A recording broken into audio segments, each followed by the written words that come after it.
Good morning, children. Class 8th, English, right? Or your book, English Reader, Special Series, Class 8th, right? और making of the missile man जो आपका lesson है उसके आखिरी पड़ाव पर हैं। इस क्लास में हम इसके तमाम एक्सरसाइजेस कंप्लीट कर लेंगे। ओके, तो लेट अस डू दिस। सबसे पहले तो जो इंडियन स्पेस प्रोग्राम है इसके बारे में आपको कुछ जानकारी दी जा रही है, ध्यान से सुनिएगा। इंडियन स्पेस प्रोग्राम यानी कि भारतीय अंतरिक्ष योजना। अंतरिक्ष कहते हैं जो आसमान में आप ऊपर सब कुछ नज़र आता है आपको, राइट? तो वो सारा का सारा जहाँ पर आपका एटमॉस्फेयर ख़त्म होता है उसके बाद से स्पेस शुरू होता है, राइट? तो ये जो स्पेस प्रोग्राम्स हैं इसमें बहुत सारी उपलब्धियां हैं जो हमारे देश के वैज्ञानिकों की मदद से हासिल की हैं। तो इनके बारे में कुछ आपको बताया गया है, जैसे कि the first Indian satellite, right? आप जानते हैं कि मून जो है वो हमारा नेचुरल सैटेलाइट है अर्थ का, राइट? लेकिन इंसान ने ऐसे बहुत सारे आर्टिफिशियल सैटेलाइट्स भी बनाए हैं जो पृथ्वी का चक्कर लगाते रहते हैं और इन्हें अलग अलग मकसद से बनाया जाता है। और ये एक तरह की मशीन्स हैं जो स्पेस से हमारे अर्थ को देख रही होती हैं। इनमें अलग अलग सिस्टम्स लगे होते हैं, राइट फ्रॉम कैमरेज से लेके बहुत सारे सेंसर्स और बहुत सारी चीज़ें जो अलग अलग जानकारियाँ हमारी अर्थ के बारे में हमें उपलब्ध कराती हैं। तो the first Indian satellite Aryabhata was launched on April 1975 from Soviet Union. आपसे कोई कभी प्रश्न करे, अगर ये जनरल नॉलेज से रिलेटेड है, कि हमारा पहला सैटेलाइट इंडियन सैटेलाइट कौन सा था, क्या नाम था उसका, तो भाई उसका नाम था आर्यभट्ट। आर्यभट्ट हमारे देश के एक बहुत बड़े मैथमेटिशियन हुए हैं, राइट? तो उनके नाम पर, राइट, ये इस सैटेलाइट का नाम रखा गया था Aryabhata. And it was launched on April 19 April 1975 यानी 1975 को इसको लॉन्च किया गया था। इसको छोड़ा गया था स्पेस में, इसको अंतरिक्ष में स्थापित किया गया था और इसे छोड़ा गया था सोवियत यूनियन से। आज तो हम न सिर्फ अपने देश के लिए बल्कि विदेश जो हैं, विदेशों के भी बहुत सारे सैटेलाइट्स हम अपने हिंदुस्तान से लॉन्च कर सकते हैं। उस वक्त हमारे पास 1975 में ये सब फैसिलिटीज़ नहीं थी, तो सोवियत रूस, राइट, सोवियत यूनियन जिसे कहते थे, ये हमारा एक मित्र देश था, उसने हमारी मदद की थी और हमने अपना पहला सैटेलाइट था जो आर्यभट्ट, इसे सोवियत यूनियन से छोड़ा था। तो ये आपको पहली चीज़ पता चली। The first Indian satellite was Aryabhata. It was launch on April 1975 and from the Soviet Union, right? Second,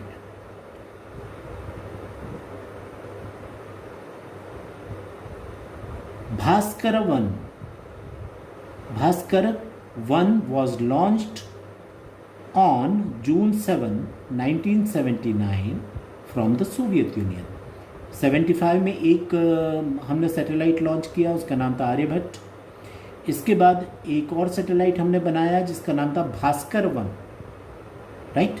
Bhaskara 1 ये 75 के बाद 79, 4 सालों बाद जून 7, ये अप्रैल 19 को, ये जून 7 को 1979, इसे भी सोवियत यूनियन से छोड़ा गया था, राइट?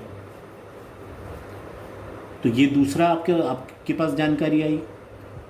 अब जो तीसरा सैटेलाइट था Rohini 1 was launched on July 19th 1981 from India, right. Rohini 1 जो था ये 19 जुलाई को 19th ऑफ जुलाई 1981 को इंडिया से छोड़ा गया था। मतलब ये पहला सैटेलाइट था जो हमने इंडिया से छोड़ा था।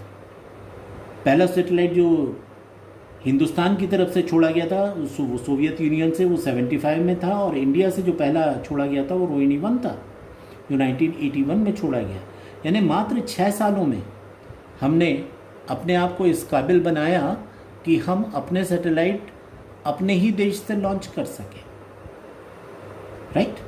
इसके बाद आता है एक एप्पल वॉज लॉन्च्ड, ये भी एक सैटेलाइट था। Apple was launch on June 19th 1981 from French गुएना। मतलब आप देख रहे हैं कि ये जुलाई 1981 और जून 1981, यानी कि एक महीने के फासले पर, राइट। जून 1981 को हमने एप्पल लॉन्च किया फ्रेंच गुएना से, ये फ्रांस से, और इसके एक महीने बाद जुलाई 1981 में ही एक महीने बाद हमने रोहिणी 1 लॉन्च किया, अब वो इंडिया से छोड़ा गया था, राइट। इसके बाद Sriharikota and Vikram Sarabhai space centre are the most important places in our space programme. यानी कि ये जो 2 नाम दिए गए हैं आपको, श्रीहरिकोटा और विक्रम साराभाई स्पेस सेंटर, ये सबसे इम्पॉर्टेंट प्लेसेस हैं हमारे स्पेस प्रोग्राम के लिए, अंतरिक्ष प्रोग्राम के लिए। यहाँ से हमारे रॉकेट्स और सैटेलाइट्स और सारी चीज़ें लॉन्च की जाती हैं। अब नीचे टेबल में हमको भरना है कि कौन, जैसे डेट ऑफ, यहाँ पे 3 दिए हुए हैं कि name of the satellite, date of launching और from which country it was launched. यहाँ पे अप्रैल 1975 लिखा हुआ है, तो इस दिन में हमको बताना है कि कौन सा सैटेलाइट लॉन्च किया और कहाँ से लॉन्च किया गया था। आप सभी जानते हैं कि अप्रैल 1975 को कौन सा लॉन्च किया गया था, आर्यभट्ट। यहाँ पे भर दीजिए नाम आर्यभट्ट। कहाँ से लॉन्च किया गया था, सोवियत यूनियन से। तो ये एक आपने फिलअप कर लिया। अब दूसरे पे आते हैं, यहाँ पे सैटेलाइट का नाम दिया है और बाकी 2 आपको भरने हैं। भास्कर 1 ये दिया हुआ है, ये जून 7 1979 को लॉन्च किया गया। कहाँ से लॉन्च किया गया, फ्रॉम सोवियत यूनियन, ये लिख लीजिए। इसके बाद इंडिया से कौन सा किया गया ये पूछ रहा है आपसे, तो ये इंडिया का आपको दिख रहा है, उसका नाम है रोहिणी 1। कब छोड़ा गया था, जुलाई 19th 1981 को। और फिर पूछ रहा है आपसे फ्रेंच गुयाना में कौन सा छोड़ा गया था, राइट, कौन सा सैटेलाइट छोड़ा गया था। तो आप सभी जानते हैं कि दैट वाज एप्पल, राइट। और ये जून 19th 1981 इसकी लॉन्च की डेट है, राइट। तो ये है, राइट। अब आगे आते हैं, यहाँ पर ये भी एक बहुत मज़ेदार और इम्पॉर्टेंट इंफॉर्मेशंस हैं।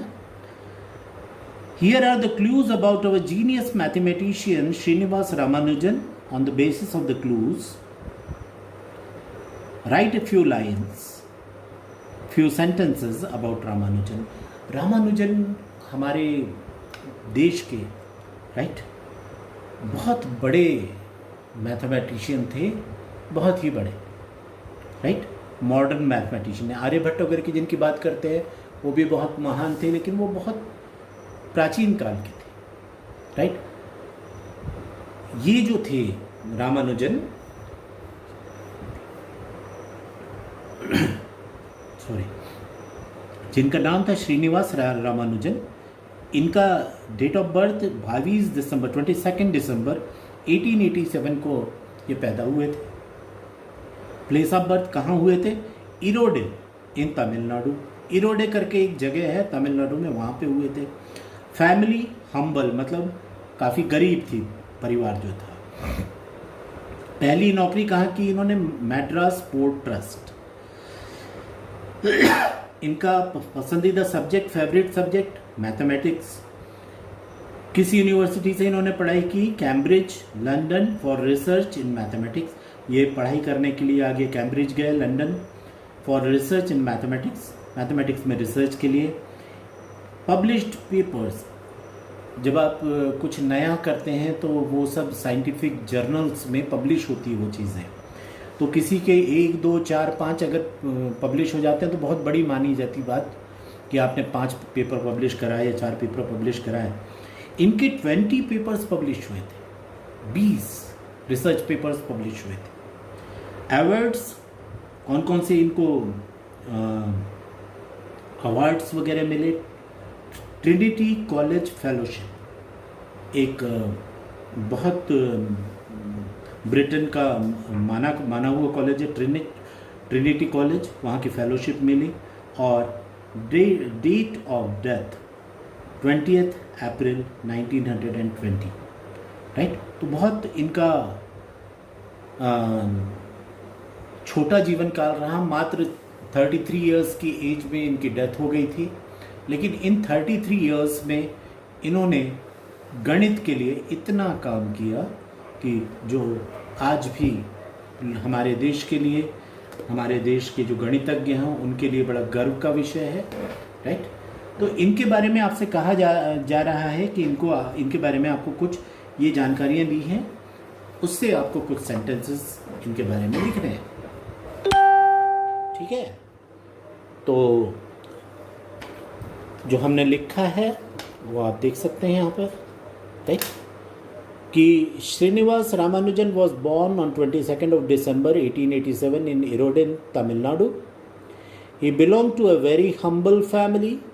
He worked in Madras Port Trust to support his family.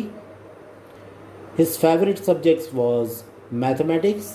He went to Cambridge, London for research in mathematics. He published 20 research papers. He got Trinity College Fellowship for his work in the field of mathematics. He passed away on 20th April 1920 at the young age of 33. तो आपके सामने वो जो तथ्य दिए गए हैं उन्हीं को देखकर, उन्हीं को ध्यान में रखकर ये कुछ सेंटेंसेस बनाए हुए हैं।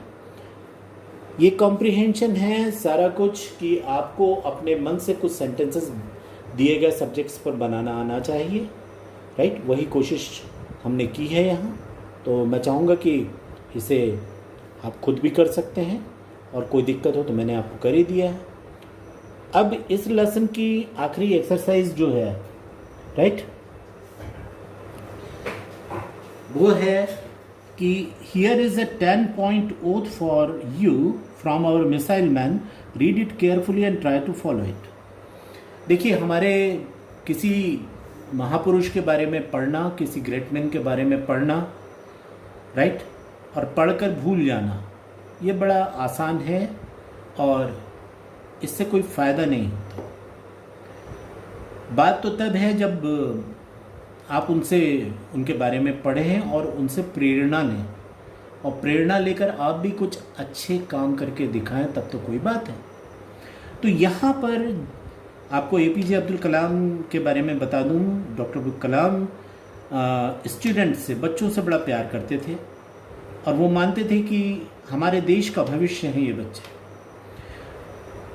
तो वो अक्सर ज़्यादा राष्ट्रपति बनने के बाद उन्होंने पता नहीं कितने स्कूल, कॉलेजेस, यूनिवर्सिटीज़ को विज़िट किया, और उन्होंने बच्चों से मुलाकातें की, और जहाँ कहीं पर भी वो जाते थे वो एक 10 लाइन की ओथ या शपथ दिलवाते थे। वो यहाँ पर दी हुई है, आप पढ़ सकते हैं उसको। I will pursue my education और work with dedication and I will excel in it. पहला है कि मैं अपना चाहे एजुकेशन हो या मैं अगर कोई काम करता हूँ तो वो उसको अपने पूरे डेडिकेशन यानी लगन से करूँगा, और उसमें बेहतर से बेहतर करने की कोशिश करूँगा, चाहे जो भी काम कर रहा हूँ मैं। Second, from now onwards I will teach at least 10 persons to read and write. मैं कम से कम 10 लोगों को, जो अनपढ़ हैं, जो लिखना पढ़ना नहीं जानते, उनको मैं लिखना पढ़ना सिखाऊंगा। आई will plant at least 10 saplings and ensure their growth through constant care। मैं कम से कम 10 पेड़ लगाऊंगा, छोटे पौधे, और उनको बड़ा होने तक उनकी केयर करूंगा। ऐसा नहीं कि आपने लगाया और भूल गए, इसके बाद उसे मवेशी खा गए, जानवर खा गए। तो उनका कहना था कि नहीं, I will plant at least 10 saplings, कम से कम 10 पौधे लगाऊंगा मैं, और जब तक उन्हें मेरी केयर की ज़रूरत होगी तब तक मैं उन्हें केयर करूंगा। I will visit rural and urban areas and permanently wean away at least 5% from addiction and gambling. मैं मेरे आसपास जो रह रहे लोग हैं, राइट, चाहे वो रूरल एरियाज़ में हैं या अर्बन एरियाज़ में हैं, मैं कम से कम 5 लोगों को, जो बुरी आदतें होती हैं जैसे एडिक्शन किसी भी चीज़ का हो सकता है, बीड़ी सिगरेट की लत हो सकती है या शराब की लत हो सकती है, उससे मैं पीछा छुड़ाने के मैं मदद करूंगा उनकी। या दूसरा, उन्होंने दूसरी जो बुराई बताई है वो है गैम्बलिंग, जुआ खेलना, सट्टा खेलना। ऐसे कम से कम 5 लोगों को मैं उनके इन ऐबों से दूर करने की कोशिश करूंगा। 5वां, I will constantly endeavour to remove the pain of my suffering brethren. मैं अपने आसपास रहने वाले जो लोग हैं उनमें से कुछ लोगों का जो दर्द है, जो उनकी तकलीफ़ें हैं, उनको दूर करने का आज मैं प्रतिज्ञा करता हूँ। I will not support any religious, caste और लैंग्वेज डिफ्रेंसिएशन। मैं लोगों में कभी भी धर्म के आधार पर, जाति के आधार पर या भाषा के आधार पर भेदभाव नहीं करूँगा। कितनी अच्छी बात है।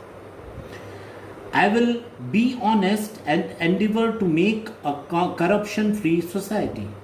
मैं हमेशा अपने जीवन में ईमानदार रहूँगा और एक करप्शन फ्री, यानी जिसमें भ्रष्टाचार मुक्त समाज की स्थापना करने में मदद करूँगा। I will work towards becoming an enlightened citizen and make my family righteous.